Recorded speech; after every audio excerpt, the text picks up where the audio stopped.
My name's Harry. This is my 2006 1HD FTE Toyota Land Cruiser, and we've trekked up here from Melbourne.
How's it going, Harry? Good. Good to meet you, mate. You too?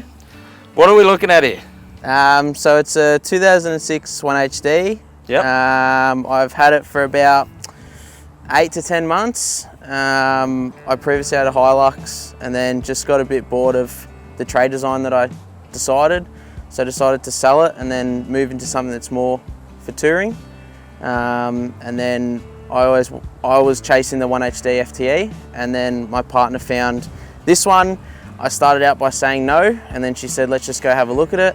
And then when I saw it sitting in the driveway, I was like, yeah, that's the one. So we bought it together, and then here it is. Just in like 4 months, when we said we'd do it slowly, it's turned into a monster. Bullbar's obviously ARB. Yeah, so the Bullbar, the Spotties were all on it when I bought it. It was originally owned by an old geezer in WA, and then I ended up buying it off a set of lesbians. That it was weird. Like, we rocked up, I didn't really understand it, and then yeah, there it sat, and I was like, oh well, I'm buying a car, so that's all I worried about. GME whip. Yep. What goes there on that other mount that you got? That's a little Bushdorf whip that I've taken off, but so you're not into the old fucking little whip lights and shit? I had it up there, and then it just never worked properly. I never drove at night, so I took it off. Is this factory grille? Because is this a GXL? It's a RV. Which is yeah. I think that's GXL. Anyway, I'm pretty sure the old RV. Yeah, so it's all factory. Nothing that I know of has been changed on the front end. It's never been resprayed. It's original paintwork. Yep. Taliban tan. That's it. Saudi spec. And yeah. Yeah, nice. We'll move into the engine bay. All right. All right, mate. Open it up. Rightio. You got that? Just. All right. So FTE. Is it all standard? Correct. I have not changed anything. I haven't tuned it. This is how I bought it. It's might as well close the bonnet. Yeah, you can if you want. It's it's just your standard FTE. I haven't really played with anything in here. I do kind of want to. I don't plan on doing it anytime soon. I just want to leave it how it is and not kind of. Probably makes more than enough power anyway. It's pretty good. Like on the drive up here, I could just hold fifth up hills, and it was just loving it. What's the fuel economy like? So from Melbourne to here, I've pretty much sat constant on 15 litres per 100. Yeah, right. Yeah, and that's fully loaded, main and sub, both full. How many litres is your main and sub? The sub is 80, and the main I think is like 70 or 75 or something like that. I haven't even touched my main tank yet, so I've just been filling up the sub. So with both tanks, how many Ks you roughly getting? I can near on about 1,000. Ooh. Yeah. Dual batteries, did you put these in? Originally, it was already done. I've had to change one because one dropped the cell. Yep. So the secondary battery's been changed, but when we get back from this trip, we're going to redo the back and go lithium, what I had in the Hilux. The Hilux was already finished, and yeah, I was just like, it works, leave it, do the trip, come back and we'll change it. Yep. Yes, there's nothing fun in here. Well, there's this, but... Yeah, but there's no big spoolie boy or intercooler. Yeah. All right, we'll move along, mate. All right, now we're at the side, mate. Let's talk about tyres first up. Yep, so the 315 75 R16 Maxxis Razors mud terrains. Yep. Pretty much picked these up for absolute steal. Was just looking for 33s to start with, and then got roped into buying 35s off the boys. They said I must go 3-inch and 35s. Yep. And I said, yep, all right, no worries. Took a little bit of convincing from my partner, and then funny enough, she's the one that actually found these on Marketplace. So I picked up 6 of them on rim for 18 or 1,600 bucks. So these are all second hand? Yeah. Locks, obviously? Yeah, imitation bead locks. He reckons he only drove like 5,000 Ks on them. And when I picked them all up, they still all had the knobs and everything on them. I was like, yeah, done. Yeah, they don't even look like they've been used yet. Nah, so he stated that he was changing his whole tyres just to go to the Cape and going full 6 bead locks. That's why he was selling them. I was like, all right, whatever. Yeah, right. So I was like, oh well, I'll pay the money, and we took them. And then suspension, you said 3-inch? It's a 3-inch front. Yeah. With heavy duty coils, and 8-inch travel shocks. And then the rear is, we started with a 2-inch extended shackle because I wasn't sure what weights I was going to carry. And then we've now just switched to the 300 to 500 kilo 4-leaf terrain tamer parabolics. How much smoother are those, like, compared to factory packs? Yeah, like what we had in there, I don't know if they were actually stock. I think someone had put like a constant in there, but Yep. they were flogged. And like even on road, they're just so much smoother. Like they just absorb the bounce, and just, yeah, it makes it actually really comfy to drive. What sort of shocks are they? They're a superior nitro gas. Yeah. So I was going to go the remote res, and then kind of done the first lift kit on a bit of a budget. So I was like, I'll just put the nitro gas in for now, and then if I down the track decide that I need to go something a bit smoother, or I can play around with the stiffness, then I'll look at going something with a remote res in it. So they're non-adjustable, the standard Superior? Nah, they're just how they're set. They should still go all right anyway. Yeah, well, Superior. I kind of messed up. I wanted to get the longer travel ones. Yep. And then when I ordered it, I obviously ordered the smaller travel ones. And now I've just said, oh well, I might end up going down to Superior and changing it again. Well, they're just down the road. Yeah, that's why we're like, I think there's a few that are looking at heading down there. And then on the roof here, what's the roof rack? The roof rack is just the Vortex Rhino Rack bars. Yep. So I was looking at getting a platform, then I wasn't sure, and then I was like, well, I don't need a platform from going a tent, so then I put the bars on. We originally bought it with a cage. Yep. It was like a roof basket with a ladder, and then we sold that on Marketplace, and then yeah, bought the bars and the tent. And then this is 270-degree awning Yeah, as well? 270 ostrich wing. That come on the car when we bought it as well. In fairly good condition? Yeah, fairly good condition. Like it's probably been used a fair few times, but for it does what we want. Is it a freestanding or has it got poles on it? It can freestand, but it does have poles to put the poles out if need be. Yep. Rooftop tent? Is a 23-0 Sabre. Yeah. So I bought that off a mate second hand. Yeah. He ended up selling his Ranger and wasn't selling it, didn't want to sell it with the tent on, so I bought it off him, and he'd used it for 1 4-week trip up to Fraser. How much have you used it? Probably like 6 or 7 nights. Yeah? Yeah, we haven't used it a lot yet, and then yeah, this is probably its main trip. Did you put this on here for the Max Tracks? Yep, so I put that one on. That's from the Explore Centre, I believe. Yeah. It's an older guy that hand makes it. It's a bit stiff, but it'll open. Yeah, and so then you just get a table out of it too? Yeah, so we can hold the Max Tracks, have a table underneath the awning, and we kind of thought it was a no-brainer. Is there bracing inside Nah. the wall? Nah, just straight through the body. Are you serious? I swear to God. I wouldn't sit on that. Well, it's not meant to sit on it. It's not a seat. I'd test it. You can go for it. Nah.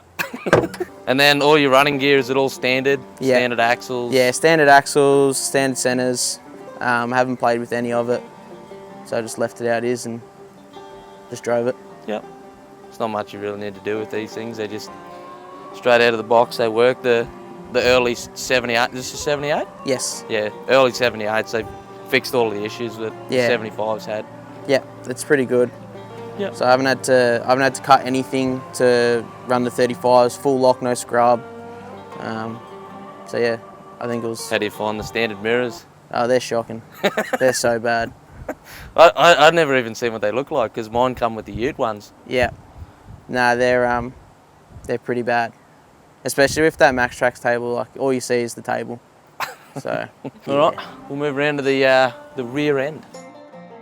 All right, mate. Here we are at the rear end. What rear bar is this? It's a cruiser company. Any good? Yeah, we've only really done this trip in it, but so far so good. Yep. Yeah, they're really nice. They're pretty easy to install. So you put this one on? Yep. Didn't come with a rear bar? No, I just had the rear step, so I took the rear step off. Yep.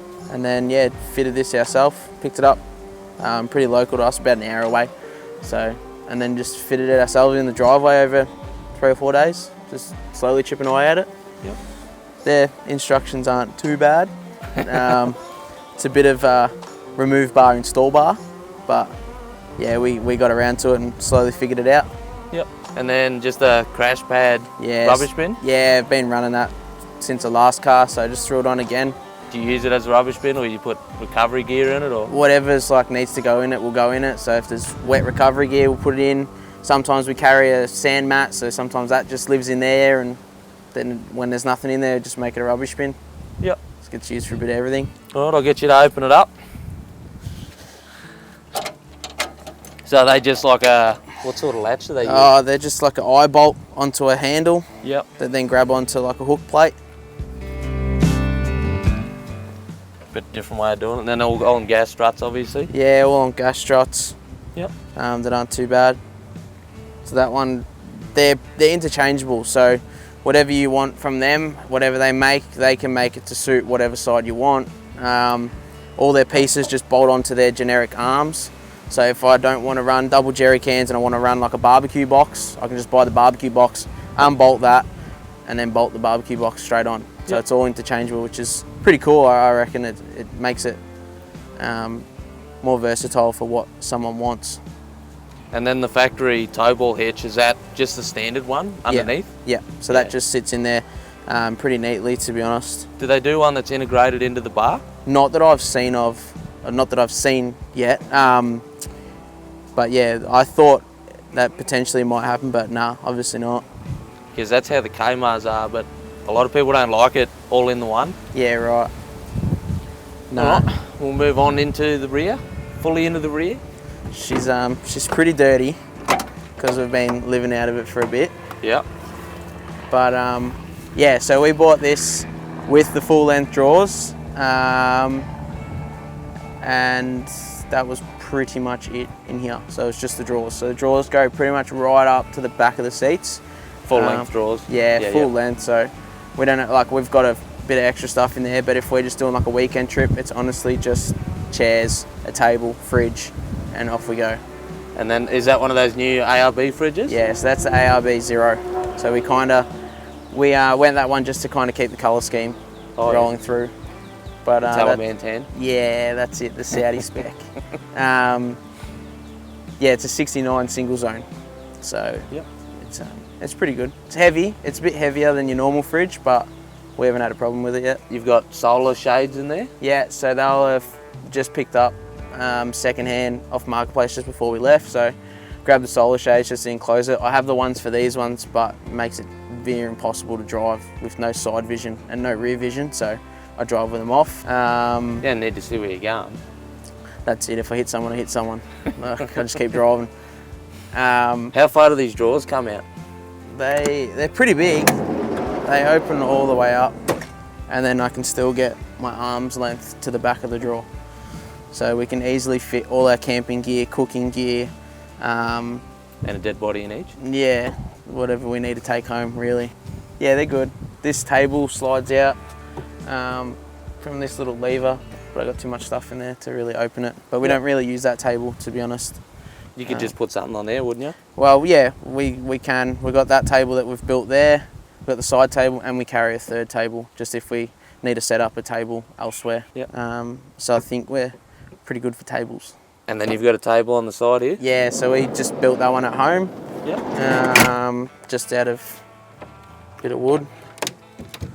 And yeah, so it's just Can you sit on this one? You can try.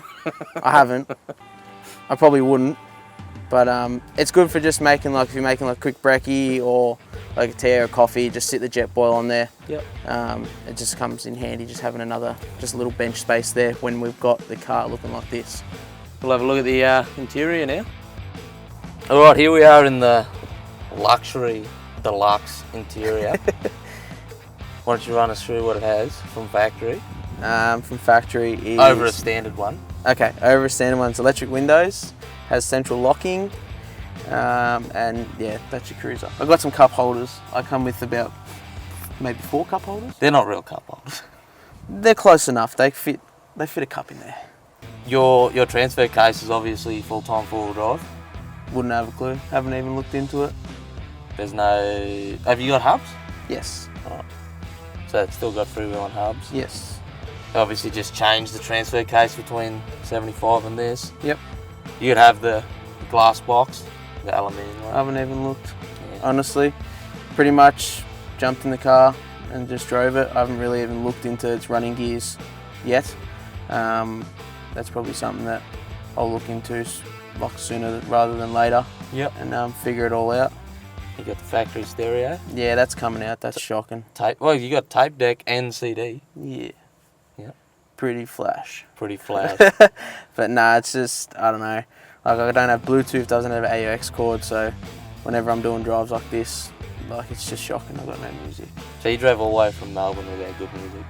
Yeah, I got like one of those Bluetooth things, but it always drops out, so it's pretty bad. And then UHF? Yeah, just a hideaway unit, XRS 330. I originally had the whip on without a UHF, and people would try to talk to me, and I was like, no, I don't have the unit in. I just had the whip because they were on sale, so I bought them. That's the colour that I wanted. And then what are these weird holes in the roof? I don't know. It was when I first bought it, I took it down to my panel beater and I was like, I want to get them patched over. And he's like, nah, just leave them. He's like, if you weld in the roof, you might get a colour change. And I was like, yeah, whatever.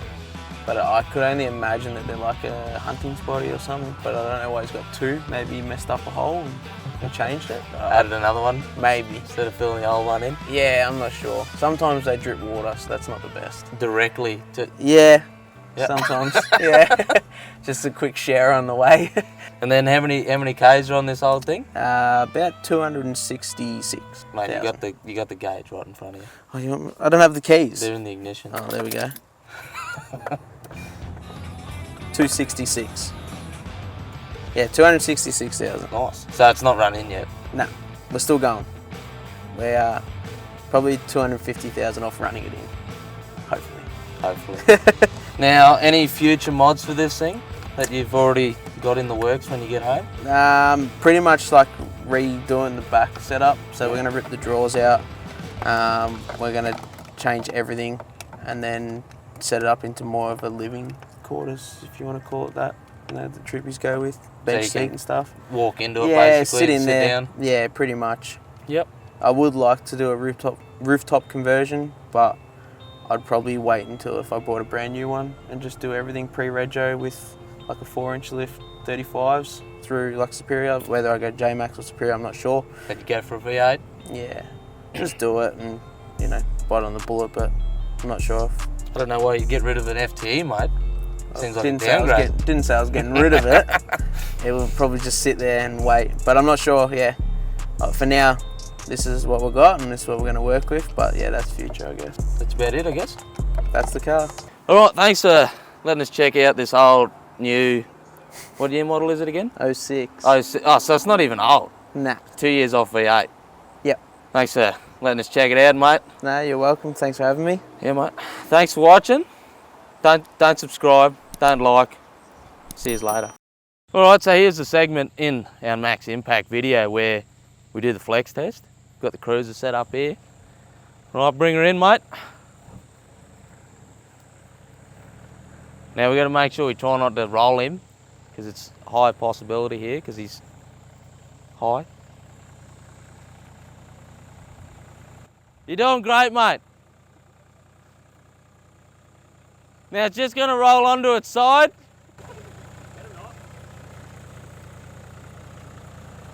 All right, left hand down, right hand down. Your other left. Keep going all the way. Yep. Keep turning it as you drive. Keep turning. Keep turning. Well, yeah, stop. We're out of flex. That's it. She's good. Switch her off. Leave it in gear.